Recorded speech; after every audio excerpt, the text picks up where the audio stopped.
SAA will fly again from this week. After more than a year on the ground, flights between Johannesburg and Cape Town are set to resume on Thursday. Well, for more on this development, I'm joined now by Heidi Giokos. Heidi, good evening. Is SAA really ready to take to the skies?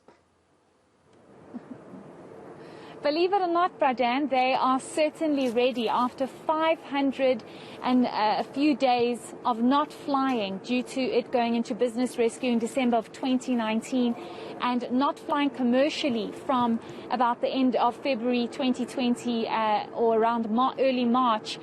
They are ready to take off tomorrow at 8 o'clock, Johannesburg to Cape Town.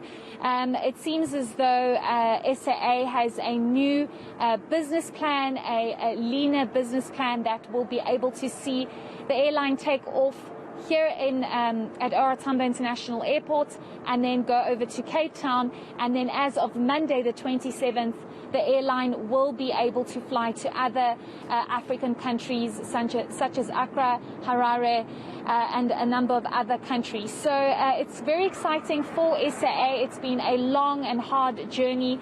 The airline has relied heavily on government fiscus and bailouts, but it seems as though it's changing its approach to how it does business. We understand previously the airline had about 46 aircraft, and of course they've had to narrow that down to just under 10 aircraft.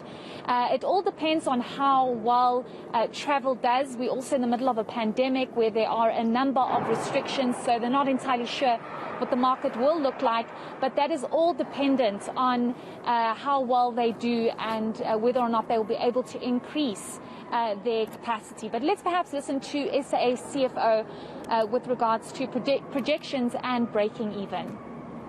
Given that we are in the times that we're in, during COVID, travel patterns are challenging, load factors and all of that. So we've done our projections, but those will be tested really as we fly. So yes, in terms of breaking even, it's a factor that is informed by the extent to which we travel.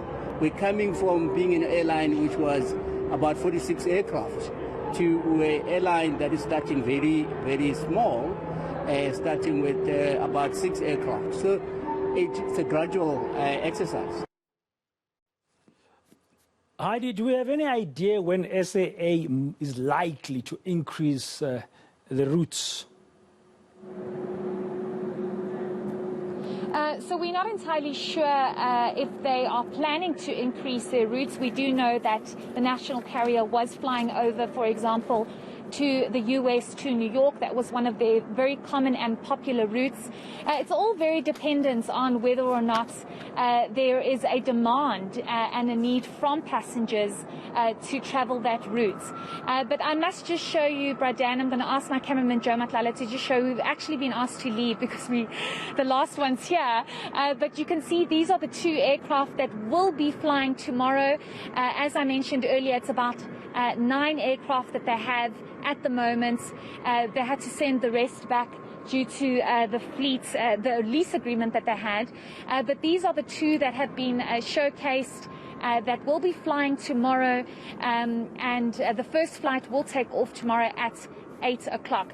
This is a big step for the airline, Dan, because of where it comes from and how it had over 4,000 staff members, and now they've had to cut down to just under 1,000. So, as I mentioned, it's a lot leaner, and they will definitely see, based on demand, if they will start the other routes that they previously flew to, for example, New York. Yeah, and as you mentioned as well, you've been asked to leave that post where you are currently. We'll let you go. Heidi Giokos, they're reporting to us from the SAA's technical depot there as they prepare to take to the skies tomorrow for the first time in many months.